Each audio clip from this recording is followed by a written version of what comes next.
हरिहरनाथ मंदिर वैष्णव और शैव मतावलंबियों की संधि भूमि है। इतिहासकार मानते हैं कि जब शैव और वैष्णव दोनों मतावलंबियों में विभेद बढ़ गया था, तो इस विभेद को समाप्त करने के लिए संधि उपरांत इस संयुक्त लिंग की स्थापना हुई, जिसमें हरि और हर दोनों एक साथ विराजते हैं।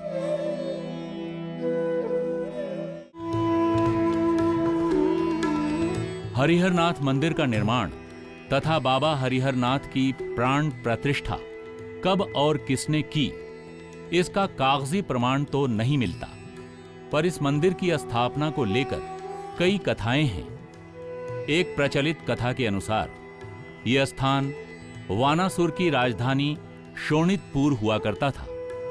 उषा हरण के समय वानासुर और द्वारिकाधीश श्री कृष्ण का युद्ध यही हुआ था। भगवान शिव वानासुर के पक्ष में थे। यह बड़ा ही विकट और ऐतिहासिक युद्ध था। जब कोई निर्णय नहीं हो पा रहा था, तो अंत में सुलह की गई और ब्रह्मा जी ने स्वयं बाबा हरिहरनाथ की स्थापना की। आज भी मंदिर में स्थापित संयुक्त लिंग में हरि और हर को स्पष्ट देखा जा सकता है। हरिहरनाथ का अस्तित्व वानासुर के समय में आता है। मंदिर को लेकर दूसरी कथा भगवान राम से भी संबंधित है। कहा जाता है कि धनुष यज्ञ में सम्मिलित होने के लिए विश्वामित्र मुनि के साथ जनकपुर जाते समय राम ने यहां हर की स्थापना की थी, पर कई इतिहासकार और शोधकर्ता इससे सहमत नहीं हैं।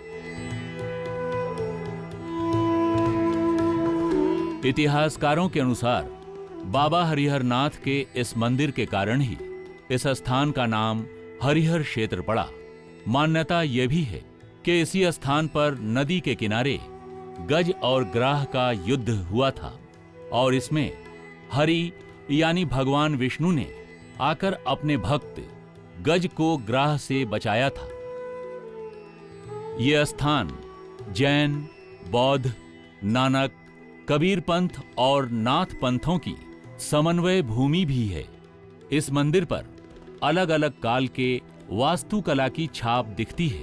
कहते हैं मुगल सम्राट अकबर के विश्वासी एवं प्रसिद्ध सेनापति राजा मान सिंह ने हरिहरनाथ मंदिर की मरम्मत कराई थी, पर वो पूरा नहीं हो सका। तत्पश्चात मुगल शासन के अंतिम दिनों में राजा राम नारायण ने नए मंदिर की स्थापना करवाई। इसके बाद बिरला परिवार ने इस मंदिर का पुनरुद्धार किया। वर्तमान में वही मंदिर अपने भव्य रूप में मौजूद है। 1306 ईस्वी में भी इस स्थान को कहा गया है कि यह स्थान सनातन है। मानसिक के समय में भी इसका जीर्णोद्धार किया गया। 1757 ईस्वी में एक सिराजुद्दौला के नायाब सरदार थे, ये राजा राम नारायण, उन्होंने इसका जीर्णोद्धार किया था। 1860 में टेकारी की महारानी इस पर एक धर्मशाला का निर्माण कराई गई। 1871 में राणा जंग बहादुर, वो नेपाल के प्रधानमंत्री थे, उन्होंने इस मंदिर के 3 साइड के ओसारे का निर्माण कराया। विश्व प्रसिद्ध सोनपुर का मेला इसी हरिहर क्षेत्र में लगा करता है। कार्तिक पूर्णिमा पर गंगा स्नान और बाबा हरिहरनाथ के जलाभिषेक हेतु लाखों श्रद्धालुओं की भीड़ उमड़ पड़ती है।